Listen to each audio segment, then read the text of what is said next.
Welcome to Subconscious Mind Power for MLM Success, Part 3, Word Building Strategy. So, how are you doing with the challenge that I gave you last time? Don't freak out if you're not perfect. This is a marathon, not a race, so just hang in there. And comment and let me know how you're doing with that.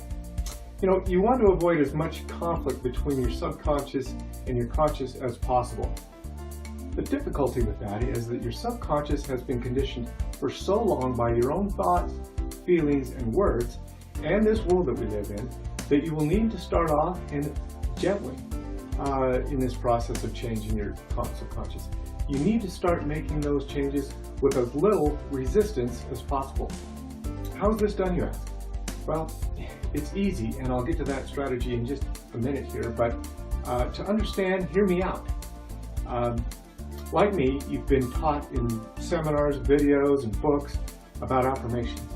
You've been taught about positive thinking, and you've been pumped up at your company conventions, only to find that you've had this letdown after a few days, or maybe even just a few hours. You haven't experienced a long-term change, a change that's really needed for you to build your business. I've experienced this many times myself over the years. Why couldn't I make a permanent change, I would ask myself. Well, here's the dilemma that I discovered. I haven't made a change at the core of my subconscious. All of these success stories, this great information and education have only made a temporary effect on me. Because, for example, when I come home from a spectacular company convention with my network marketing company, I'm not around all of the positive people, the great information, and the surroundings anymore. I slip back into my old normal self. I'm sure you felt the same way. My normal associations weren't near the caliber of the ones that I experienced at convention, and because of my busy life, I didn't take the time needed to continue filling myself up with positive information. So over the coming days and weeks following an event, I'm not able to keep my subconscious balanced with a 51% plus positive content. And until I became aware of this situation, and without knowing the difference, I would easily get back into the old ruts and simply go back to my same old routines.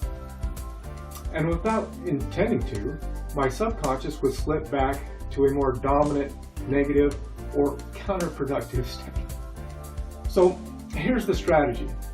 Here's the strategy that I've been using successfully, the strategy I suggest. In the beginning, I recommend that to keep your subconscious and your subconscious friends, don't use affirmations. That's right, I'm saying don't use affirmations. Try a more gentle approach. Affirmations can be forceful, and many times, fresh out of the gate, your brain wants to shut down. It wants to reject them. So try instead using words by themselves. The subconscious will accept words. There's no confusion and no confrontation going on up there. So choose some words. I recommend just 2 or 3 words, but probably better to just keep to 2 that are powerful words, words that are congruent with what you want out of life. Always say them 3 times in a row together. I suggest that when you first get up in the morning, say those at different times during the day, especially when you have a negative confrontation or negative conversation or anything that's negative. Say it at that time, and then again 3 times before you go to bed. You could use words like abundance, wealthy, healthy, slim, trim, smart, success, prosper, winner, etc. This is a gentle and yet powerful way to start tilting the balance of your subconscious in your favor. Remember that even casual words in your subconscious, thoughts, spoken or heard, will affect the subconscious, so that this strategy will help start tilting that balance into your favor. So here's my challenge. Say your power words out loud when you first get up in the morning 3 times, anytime during the day that you need to and feel that you need to, and then again 3 times just before going to bed. I hope this has been a helpful and useful bit of information for you. What are your thoughts? Let me know your experiences as well. Leave a comment, pass on to your friends, and until next time, have a great day.